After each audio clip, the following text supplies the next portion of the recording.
The sun was low in the sky, bleeding red across the dry hills of St. Hollow. The wind blew soft, but something in the air felt wrong. The land was quiet, too quiet for evening. The birds were gone. The cattle were still. Even the dogs stayed inside. Jace Carter rode his horse back to the ranch, dust covering his boots and hat. He had spent the day fixing fence posts near the ridge. It was hard work, the kind that left your bones aching. But Jace didn't complain. He hadn't complained in years. Not since Lily disappeared. She was his wife. His heart. Gone one day, just like smoke in the wind. They found her horse limping in the canyon, its side torn, blood dried in the saddle. No sign of Lily. No note. No answers. The sheriff searched. The town whispered. Some said she ran off. Others said she died, but Jace just waited. He never moved her things. Her coat still hung by the door. Her boots still sat near the bed. Every night he looked out at the porch, hoping to see her shadow. But she never came. Until now. As Jace neared the house, something caught his eye. A cart. An old mule cart parked just beyond his gate. It had no horse, no driver, no dust trail leading to it. It looked like it had just appeared out of the earth. Like a ghost. He stopped his horse and climbed down. His boots crunched on the gravel. His hand rested on his revolver just in case. The cart had 2 sacks tied in the back. Big sacks. One long, like it could hold a man. The other smaller, slumped like old feed. Thick rope held them down. Flies buzzed in circles. The smell was strange. Not rotten, just wrong. Jace's heart beat faster. He stepped closer. The sacks didn't move. Then, suddenly, a sound. A whisper. "Take them off. Please." It wasn't loud. It wasn't clear, but it wasn't the wind. Jace froze. The voice was dry, weak, almost broken, but it was real. He reached for his knife. His fingers shook. Slowly, he cut the rope on the first sack.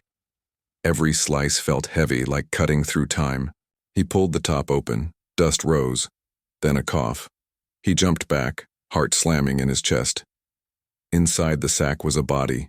Thin, dirty, barely breathing. And then he saw her face.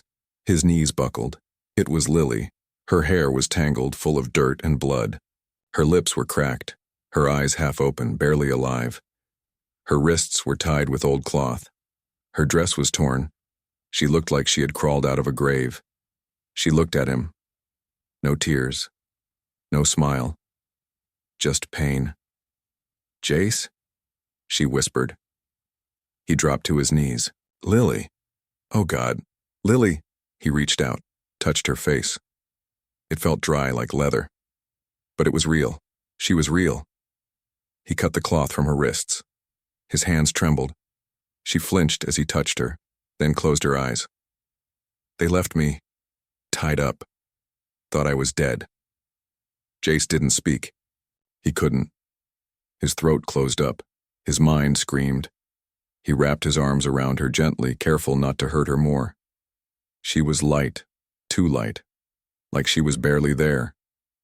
She tried to sit up but collapsed against his chest. He held her, rocked her slowly, like a father holding a broken child. "You're home," he whispered. "You're safe." But his eyes stared into the darkening sky, into the dust, into the sack that was still tied. The other one. He laid Lily gently in the grass, resting her head on his coat. She didn't move. Then he turned back to the second sack. The rope was tight, thicker than the first. This one smelled worse. He cut it open, bracing himself. Inside was another body, but this one wasn't breathing. It was a man, face bruised, shirt soaked in blood, dead for days. Jace didn't recognize him, but Lily must have known him. He was dumped here with her. Maybe he brought her. Maybe he hurt her. He looked back at Lily. Her eyes were closed now, breathing shallow. She looked peaceful, like she was finally letting go, or maybe just too tired to fight. Jace wrapped her in a blanket and lifted her into his arms. She didn't resist. As he walked to the house, the wind picked up. Dust swirled behind him. The sun was almost gone. The world felt hollow. Inside, he laid her on the bed, their bed. He lit the lamp, made tea, cleaned her wounds as best he could. She didn't speak again, just stared at the ceiling. Jace sat beside her, held her hand. His own hands were calloused and strong. Hers were thin and shaking. He wanted to ask so many questions: where she had been, who hurt her, why she came back now. But he said nothing, because the only thing that mattered was that she was here. She was home. The night passed slow. Jace Carter didn't sleep. He sat in the old wooden chair beside the bed, watching Lily. Her chest rose and fell so lightly, he was scared it might stop. The oil lamp burned low, throwing long shadows on the wall. Outside, coyotes howled, but inside the house was silent. No words, just breathing, just waiting. Lily hadn't said a word since he brought her in. Jace left her tea on the table, untouched. He wrapped her in blankets, changed the water in the basin. He didn't ask anything. He didn't push. But inside, his heart boiled. Who left her like that? Who tied her up and dumped her in the cart like trash? And what happened during those 3 missing years? Morning came. Light spilled through the window. Jace stood up and stretched his aching back. He walked to the stove, put on coffee, and started. Eggs. The smell filled the room, but Lily didn't move. She looked like a ghost. Skin pale, lips dry, hands curled like she'd forgotten how to open them. Then, as he turned with the pan, her voice came again, soft, broken. "Take them off." He dropped the eggs. "What?" he said, stepping closer. Her eyes opened, full of tears now. They didn't fall, just stayed there, like they were too tired to drop. "My hands, the cloth. Still feel it. Still tight." Jace knelt beside her and gently took her hands. The cloth was gone, but the marks were deep, red and raw. His thumb moved over her skin slowly. "They're off now," he whispered. "You're safe." She nodded weakly, but her body tensed. Then she whispered something else. Something Jace didn't expect. They laughed. His blood ran cold. "Who?" She didn't answer. She just looked away, her body shaking like a leaf in the wind. Jace stood up fast, grabbed his coat, his revolver. Rage burned inside him. He wanted to find the men who did this. He wanted to bury them deeper than the canyon floor. But then Lily spoke again. "Don't leave me." He froze. Her voice cracked. Her lips bled. "If you leave, they win." He dropped the coat, sat back down, took her hand again. "I won't," he said. "I promise." They sat in silence. Later, a knock came at the door. Not loud, not angry, just firm. Jace opened it to find Sheriff Mace Thorne standing on the porch. The man was tall, gray-bearded, and always chewing on something bitter. Today it was quiet tobacco. "Heard something strange was seen on your land," Mace said. Jace didn't speak. The sheriff looked past him, into the dark room behind. Someone saw a cart, said it looked abandoned, said there was movement. Still, Jace didn't answer. "Something you want to tell me, Jace?" Finally, Jace stepped aside. "She's alive." Mace blinked. The tough man actually stepped back a little. "Who?" "Lily." The sheriff's jaw tightened. He looked past Jace again. His eyes softened a bit. "God almighty, we all thought she didn't." Jace's voice was flat. Mace nodded. "I'll send Doc Henry, quietly. The town don't need to know, yet." Jace nodded once before he left. Mace looked serious. "You know folks are gonna talk. Town thinks she ran off. Some think worse, that she did something, that maybe—" "She didn't," Jace said sharply. Mace nodded again and left. An hour. Later the doctor came. Quiet man, didn't ask questions, just did his work. He checked Lily's wounds, gave her medicine, left more in a small brown bottle. She's lucky, Doc said. Barely. Then he added, but her spirit? That's the part that'll take the longest to heal. Jace walked him out. When he returned, Lily was sitting up trying to drink water. It shook in her hands, but she managed. I remember the sound, she said softly. What sound? The chains. On the wagon. Every night. Jace's hands tightened at his sides. They'd take someone new each week. I couldn't see them. Just hear. The crying. Then silence. Who were they? He asked. Men, she said. But not just strangers. Some wore sheriff badges. Others had rancher coats. Jace went still. People from town? She nodded. Not all, just some. The ones who smiled too much, talked too little. Her voice dropped to a whisper. They sold us. Jace's jaw clenched. He couldn't breathe. Couldn't think. The rage in his chest felt like fire. Did they hurt you? She didn't answer with words. Just looked at her arms, at the bruises. I wanted to die, she said. Jace fell to his knees. Took her hand again. You didn't. You fought. I didn't fight for me, she whispered. I fought for you. He didn't know what to say. His throat burned. His eyes stung. I waited every night for you, she said. I kept telling myself, Jace will come. He'll find me. He couldn't speak. Couldn't move. All he could do was hold her. Outside, the wind blew harder. Dust rose like ghosts from the dry earth. Inside, two broken people sat close, holding on to the pieces of a life stolen from them. But in Lily's voice, Jace heard something new. Not fear, not pain. Strength. And that meant something was coming. Something big. 3 days passed. Lily stayed inside. She barely ate. She didn't sleep much. Jace watched over her, quiet and still like a shadow in the night. The bruises on her arms were turning yellow. Her lips were healing. But her eyes still held the storm. Sometimes she stared at the wall for hours, not blinking. Sometimes she whispered in her sleep. And sometimes she screamed. Jace never asked for details. He just held her until she stopped shaking. But one evening, something changed. She was sitting near the fire, wrapped in Jace's coat, when she finally looked him in the eye. I need to show you something, she said. Jace nodded slowly. All right. She reached into the coat pocket and pulled out a torn piece of paper.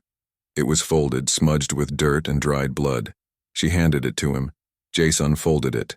It was a list. Names, written in shaky handwriting. Some names were marked. With a cross, his eyes widened. Lily, what is this? She pointed to the bottom of the list. That's me. Her name was there, and beside it a number. 7. Jace looked confused. They had numbers for us, like animals. 7 meant I was the 7th woman sold that month. Jace felt sick. He looked at the other names. Some he didn't know, but a few he did. Mira Johnson, he said. She vanished last year. Everyone thought she ran off with a traveler, Lily whispered. But she didn't. Jace's hands shook. And this one, Leah Carver. She was just 16. He whispered. Lily looked away. She was number 9. Jace stood up, full of fire now. Who's behind this? He asked. Tell me, Lily. Please. She took a deep breath, then said a name he never thought he'd hear. Sheriff Mace Thorne. Jace froze. No, he said. He's been here for 20 years. He's helped people. He helped them disappear. Lily interrupted. He's the one who gave orders. The ranchers followed him. He had deals with traders across the border. Girls went in wagons, some never came back. Jace couldn't believe it. His heart beat so loud it echoed in his ears. But he came here. He said he wanted to help. He wanted to make sure I was too broken to speak, Lily said. If I had been worse off, he might have finished the job. Jace backed away slowly, paper still in hand. I need to go to town, he said. Talk to someone. No, Lily snapped. You can't trust anyone there. You don't know who else is part of it. Jace looked lost. Then what do we do? She leaned forward, eyes fierce now. We find the others. We find the women who escaped, or their families. We show them this list. Jace nodded slowly. We start with Mira's mother. She still runs the fabric shop by the well. Lily gave a tired smile. She always gave me scraps when I was a girl. That night they packed quiet. Jace loaded his rifle. Lily wore his hat low over her face. They rode out at dawn, taking the old back trail into town where no one would see. The town looked normal. Children ran past the schoolhouse.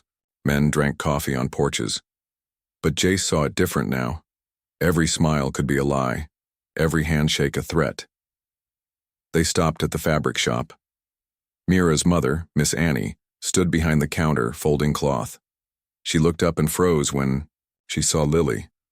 Lily, she said, voice shaking. Lily pulled the hat off and nodded. Tears filled Annie's eyes. She came around the counter and hugged Lily like a daughter returned from war. I thought you were dead. They wanted me to be, Lily whispered. Annie sat them down, gave them tea. Jace passed her the paper. Annie's face turned white. My baby's name, she whispered, pointing. She didn't run away. Lily shook her head. They took her. Annie stared down at the list, silent for a long time. Then she stood and walked to the back room. She came back with a box. Inside were 3 letters. All unsigned, she said. All with numbers at the bottom. I got one every month for 3 months after Mira disappeared. She handed them over. They were written in shaky handwriting. Same numbers, same phrases. Safe. Not hurt. Don't look for me. Jace read them and knew they weren't written by Mira. Sheriff Mace brought the last one himself, Annie said. Said it was a goodbye. Note! Jace's jaw clenched. That was no goodbye, he muttered. Suddenly a sound came from outside. Horses. Voices. Heavy boots. Jace peeked through the curtain.